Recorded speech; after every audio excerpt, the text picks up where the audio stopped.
Ah là là là là. Ouais, je me suis dit, je veux me mettre aux couleurs des Pays-Bas, ouais, pour cette petite vidéo, quoi. Ouais. Ah, cet Euro 2024, ça nous passionne, hein. Des matchs, waouh, incroyaux, des matchs. Bon, allez, on y go. Salam le monde. Salam le monde, c'est Hakim Babossi, j'espère que vous allez bien, les amis. On se retrouve évidemment pour débriefer des deux derniers quarts de finale de cet Euro 2024, les amis. Avec tout d'abord, on va évoquer là, le dernier quart de finale. Ouais, je viens de manger, frère. Bref. Et j'ai du mal encore à digérer cet Euro 2024 bien éclaté. Mais bref, non, on va parler Turquie-Pays-Bas avec la qualification des Pays-Bas sur le score de 2-1. Un peu au bout du suspense, hein, un semblant de suspense un peu dans cet Euro 2024. Et on va évoquer évidemment aussi la qualification de l'Angleterre, hein, au bout du suspense face à la Suisse au tir au but, les gars. Et voilà, donc on a l'affiche des demi-finales. France face à l'Espagne et évidemment Pays-Bas face à l'Angleterre. Donc ça, j'évoquerai dans une prochaine vidéo où je donnerai voilà, mon prono et mon avis sur ces deux rencontres. Les amis, on va commencer tout d'abord évidemment avec les Pays-Bas face à la Turquie. Donc n'hésitez pas évidemment comme d'habitude à lâcher un maximum de likes et surtout à vous abonner si ce n'est pas fait en activant cette fucking cloche et vous me dites en commentaire ce que vous avez pensé de ces deux rencontres et notamment de ce Pays-Bas-Turquie. Les gars, Pays-Bas-Turquie, honnêtement, franchement, des quarts de finale. Bon, si on enlève l'Espagne-Allemagne, qui était pour moi plus une finale que des quarts de finale, parce que clairement, Espagne-Allemagne, c'était vraiment le meilleur match de ces quarts de finale, on va dire que c'était le match le plus agréable à regarder. Quand je dis le plus agréable, voilà, il n'y avait pas non plus forcément d'énormes occasions, une énorme intensité, je trouve. On s'est plutôt bien regardé, bien observé, notamment en première mi-temps, même si la Turquie a mené. Logiquement, parce que lorsque la Turquie a ouvert la marque, la Turquie dominait quand même, hein, un peu cette rencontre. Et les Néerlandais, ils ont complètement accéléré en deuxième mi-temps. On a senti vraiment des Néerlandais qui ont tout simplement haussé leur niveau de jeu et qui ont montré en fait leur véritable niveau de jeu. On l'avait vu face à la Roumanie. Certains vont dire oui, c'était la Roumanie, c'était un cran en dessous et tout. Mais voilà, il fallait le mettre quand même ce 3-0, même si c'était aussi un peu au finish, hein, face à la Roumanie avec ce troisième but un peu anecdotique. Mais là, c'est un peu pareil. Il faut qu'il soit un peu bousculé pour qu'ils puissent réagir. Et j'ai vu vraiment des Néerlandais voilà, qui ont un sacré niveau de jeu. Contre l'équipe de France, bon, c'était un peu moyen. Et puis, on sait que les matchs face à l'équipe de France, c'est toujours très fermé. Donc, c'est un peu plus dur pour, on va dire, l'armada offensive de s'exprimer. Mais Cody Gakpo, il fait un euro juste incroyable, les frérots. Cody Gakpo, qui est vraiment pas terrible avec Liverpool, il est, frérot, c'est incroyable, hein. C'est Kolo Muani avec Liverpool et c'est Mbappé version 2018 avec les Pays-Bas, tu vois. C'est tout simplement incroyable. Donc de ce côté-là, il y a un à dire. Et puis même collectivement, je trouve quand même les Néerlandais bien plus intéressants depuis quelques temps. Ça n'a plus rien à voir avec voilà, les Hollandais qui avaient loupé je crois qu'ils avaient loupé le dernier Euro. Ils n'étaient même pas qualifiés, si je me souviens bien. Voilà, les dernières Coupes du Monde, c'était pas trop ça. Enfin, les dernières compétitions en général, les Pays-Bas, voilà, il y a eu un gros trou dans la génération des Pays-Bas, comme dans la génération turque. Parce qu'avant ce quart de finale, la Turquie, ça avait disparu des écrans radars, les amis, hein. Ça se qualifiait plus, ou alors ça passait même pas les poules. Il faut aussi saluer le parcours turc. Et encore une fois, j'ai envie de dire, dans ce match-là pour les Turcs, comme au tour précédent, ils ont joué avec le cœur. Et le truc, c'est que quand tu joues avec le cœur, à un moment donné, ton corps, il ne suit plus. Tu vois, le cœur sera toujours là, mais ton corps ne suit plus. On a senti en deuxième mi-temps des Turcs très épuisés, des Turcs qui, tout simplement, n'étaient pas au niveau, en fait, de cette intensité posée par les Néerlandais. Et on a senti des Turcs voilà, un peu à bout de force, même si, franchement, ça s'est joué à rien, parce qu'à la fin, les gars, les Turcs pouvaient égaliser à deux reprises, notamment avec un très bel arrêt du gardien néerlandais, arrêt réflexe. Il y a eu aussi, à un moment donné, je trouve, un mauvais choix de la part de Çalhanoğlu qui tente une frappe pied gauche alors qu'il avait la place de pourquoi pas faire un crochet et faire une passe dans la foulée. Il y a eu aussi en première mi-temps un contre aussi qui a été un peu mal géré et qui avait été bien défendu par Van Dijk notamment. Voilà, il y a eu quand même des opportunités du côté turc. Il ne faut pas dire que voilà, ils ont joué avec le cœur et c'est tout, et après ils ont essayé de défendre. Non, ils ont essayé quand même pas mal de fois pour prendre vraiment l'avantage même à 2-0 et aussi à revenir à 2-2. Ils ont eu des opportunités. Mais les Néerlandais ont eu, entre guillemets, plus de réussite, même s'ils ont raté quelques petites situations, à l'image de Weghorst, qui d'abord fait un mauvais choix. Voilà, je pense qu'il peut la remettre en remise. Il tire dans le petit filet. Et une autre fois aussi, il met de la tête pour Memphis Depay, mais je crois qu'il est signalé en position de hors-jeu, si je me souviens bien. Donc voilà, on va dire que les Néerlandais l'ont joué un peu plus à l'expérience et ont eu un peu plus de réussite, si j'ose dire. Mais sinon, ouais, c'est mérité. C'est mérité pour les Néerlandais, rien que par leur parcours et parce qu'ils montent depuis le début de cette compétition. Mais un grand coup de chapeau, évidemment, à nos amis turcs, les gars, parce qu'ils ont fait quand même une très belle compétition et ils reviennent en quart de finale. Voilà, c'est un bon point pour eux. Il faut qu'ils s'appuient sur ce parcours pour pouvoir voilà, réaliser, pourquoi pas, un parcours identique à la Coupe du Monde, qui sait, et au prochain Euro, atteindre le dernier carré aussi. Parce qu'on sait que l'Euro, pour moi, à mes yeux, c'est plus compliqué qu'une Coupe du Monde. Donc pourquoi pas réaliser ce parcours en Coupe du Monde, voire mieux en Coupe du Monde. Pourquoi pas retrouver les demi-finales comme ils avaient fait en 2002, où vous avez même atteint la troisième place. Donc voilà. Les amis, on va passer maintenant. On va débriefer sur ce Suisse-Angleterre, parce que j'ai des choses à dire aussi sur ce Suisse-Angleterre. Mais les gars, juste avant ça, petite page de pub, les amis. Eh ouais, parce que j'ai un partenariat, les gars, super intéressant. Vous allez voir, hein, vous allez kiffer, puisque je suis en partenariat avec le site John Sport, hein, qui voilà, vend notamment des maillots, des équipements de foot, etc., etc. Donc, les amis, je vais vous présenter un des maillots qui m'a été envoyé et offert, si j'ose dire.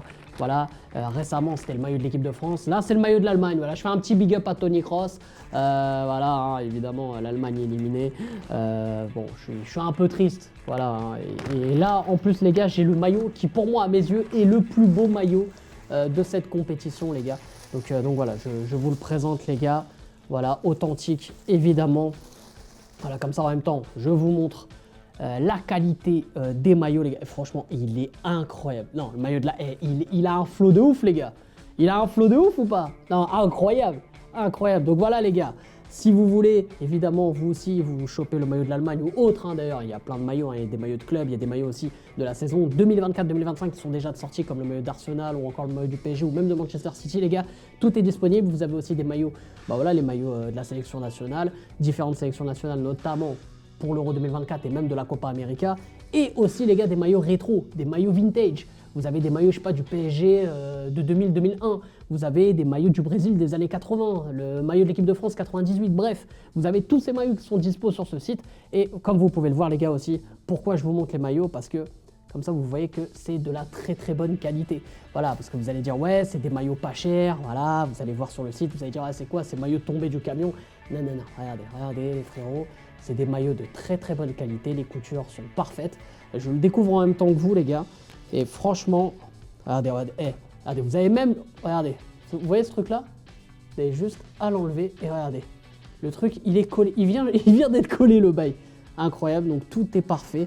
Et même la livraison, les gars, en même pas une semaine, vous avez voilà votre maillot, donc tout est parfait. Regardez, même pour, vous voulez un petit kiff? Je mets le maillot même de l'Allemagne, les amis, pour débriefer du match Suisse-Angleterre, ce qui n'a aucun sens, mais ça, quel plaisir. Oh, j'ai juré, parfait, la taille elle est parfaite, j'ai pris du M. Franchement, les gars, regardez. Oh là, le flow, il est incroyable. Franchement, les gars, au-delà même d'un maillot de foot, c'est un maillot, limite, tu peux t'habiller avec. T'as capté ou pas? Donc, les amis, on va évidemment enchaîner avec ce match Suisse-Angleterre, les gars. Donc, voilà, un but partout. Et au terme des prolongations, on est parti au tir au but et victoire évidemment de l'Angleterre dans cette séance de tir au but. Bon les gars, moi déjà, ce que je peux vous dire de ce match, franchement ce match ça a été un peu la continuité de Portugal-France, dans le sens où les gars on s'est fait chier quoi. Non mais les gars, moi il faut parler français à un moment donné, tu te fais chier quoi. Tu te fais chier, Tu sais, franchement, l'Euro 2024, c'est hyper chiant, quoi.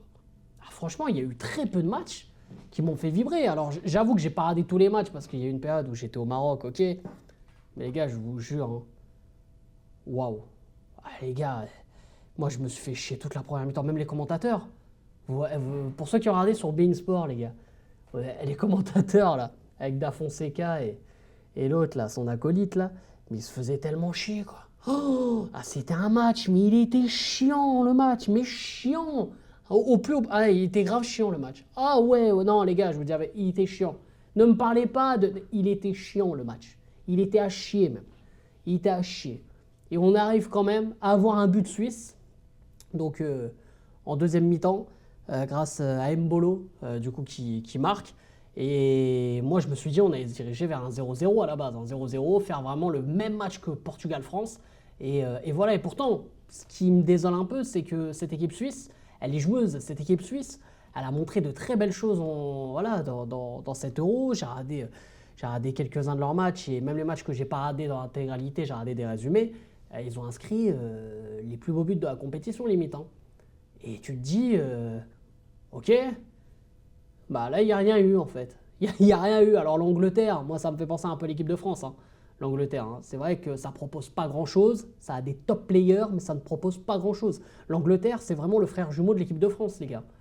Ah, je sais pas s'il y en a qui ont remarqué, mais je vous jure, c'est affligeant. C'est affligeant. Et ce qui est fou, c'est que même l'Angleterre menée, je me dis, ah, ça y est, l'Angleterre va sortir. La Suisse mène 1-0, il reste encore 15-20 minutes de jeu. C'est bon, ils vont sortir, et tant mieux, parce que... Eh non, les Bougs, ils égalisent. Non mais, et vous avez vu le but de Saka? C'est, Saka, il marque comme si en fait il était dans une équipe qui jouait au foot et qui avait ce type d'occasion, etc., etc. Parce que pour moi, l'Angleterre, ils ne doivent pas marquer un but comme ça. Ils doivent marquer un but sur penalty ou un but de raccro, un ballon qui traîne dans la surface. Comme contre la Slovénie, le but de Harry Kane qui donne la victoire à l'Angleterre. Tu vois, dans ce type de match, je ne pensais pas une seconde à un but de ce style de Bukayo Saka. Saka qui rentre avec son pied gauche, qui enveloppe poteau rentrant. Bon, il y a ses petites chances du poteau rentrant, certes. Mais honnêtement, moi, je ne m'attendais pas du tout à un but comme ça de l'Angleterre.